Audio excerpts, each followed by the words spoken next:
What's up, YouTube? It's your boy Jake Z-Man here, aka BrusHstroKeZ.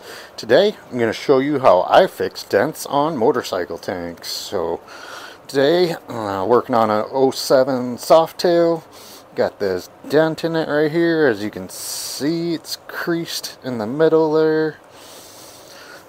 First thing I did, I stripped this tank so that I had some fresh metal here. And then I took some 36 grit, and I just did it by hand. It's a small little area, but I roughed this all up. And then used some wax and grease cleaner. Got this nice and clean. What you want to do is clean this metal over and over and over until your rag has no more dark spots on it. So when you're cleaning it at first, you'll get these dark spots. You want to clean until you have a completely clean rag. So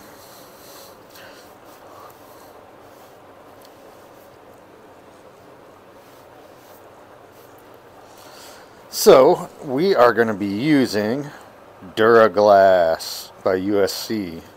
So now that we've got this scuffed up and cleaned, actually one other thing I did before this, when this got dented, what it did is raise the metal all the way around it. So I actually took just a body hammer that I have, and I went down and I hit all the where it was like crest and raised up. You can kind of see the little mark where in the light where the hammer was hitting it. But we don't want this raised at all, because we want it lower, because we're going to be filling it in and shaping that back to the original shape. So you'll have to do it by feel, but just go all the way around the dent was what I did and went in. You'll want to do this without gloves just so you have a better feel, but you just want to go around and make sure that none of it rises out before it caves in. So I went ahead and did that already. Got that nice and clean since I touched it. Just wipe it down again. This thing's still wet. So we're going to go ahead and fill it with Duraglass. So we'll get this opened. This has been sitting on the store shelf for who knows how long. So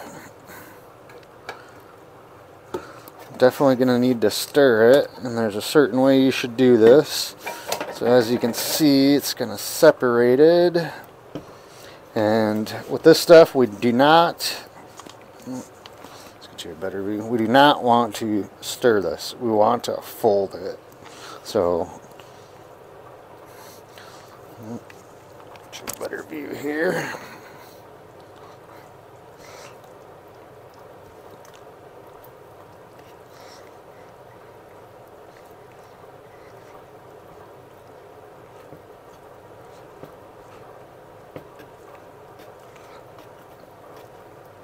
And I'm not going to bore you with this, but we'll just want to keep folding it. I'm going to need my mask too. This stuff stinks, so I'm going to get my mask on, finish stirring this up, and we'll be right back. Alright, so hopefully you can hear me now. I got my mask on, but I went ahead and got this mixed up as well as I could. I did make sure that I went all the way to the bottom, scraped it to get all the product off the bottom. I did the same with the sides of the can, and I got it all mixed up so you don't see any of that liquidy clear stuff anymore, and that's a very important step to get it mixed up. So now mixing this is supposed to be 50 parts of this to 1 part of hardener, so we're just going to kind of guess on it. I'm not going to bust out the scale or nothing, but if you have a scale, recommended to use it.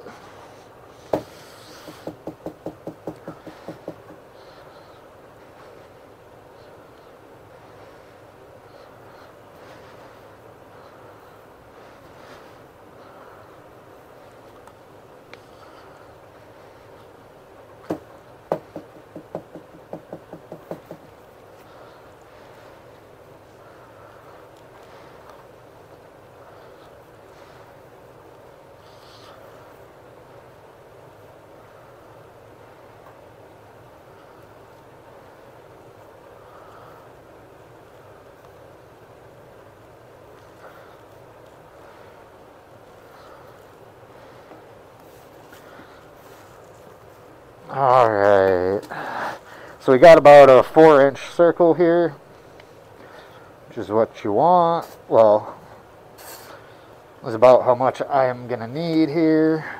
And for this amount, I'm just going to put one strip of hardener across to it.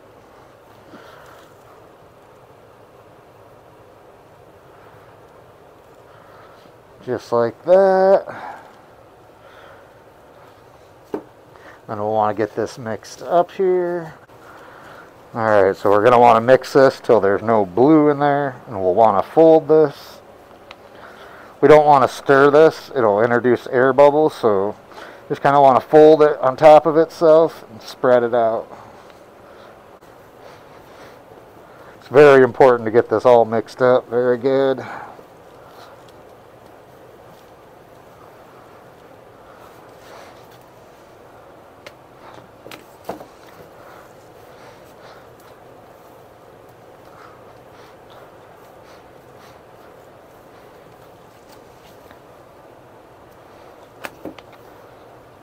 Make sure you get all the hardener off the back side of your spreader. Get that mixed in.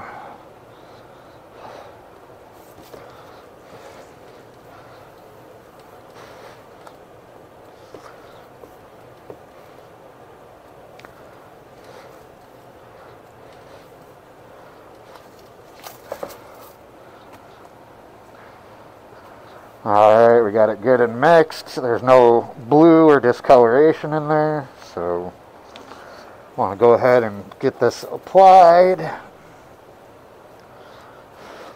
Stuff is messy and hard to sand, so applying it only where you need it is typically best.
Alright, so I've waited about 10 minutes. It's still a little bit warm.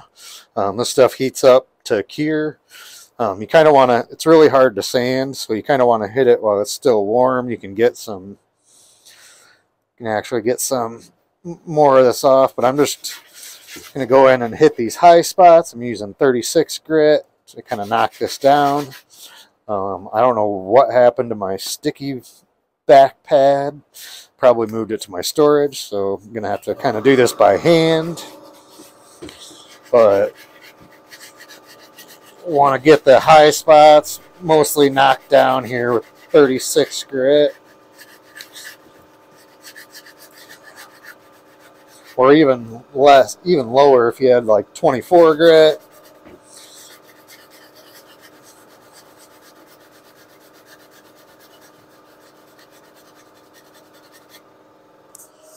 Yeah, I'm gonna go ahead and get this sanded down some to where it's fairly level, and we'll be back. Alright, so I found my sticky back, but it only fits on this thing, so I've been hogging away at this. What you want to do is just shape this, kind of stay only on this stuff. When we start getting to the metal, like right there, we'll want to back off.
Alright, so I've got this shaped basically with my 36 grit, and I did leave this raised a little bit because we're going to come in now with 80 grit sandpaper. I'm going to do this on my DA.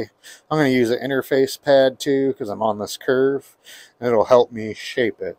So that's the last step that I do to fix the dent.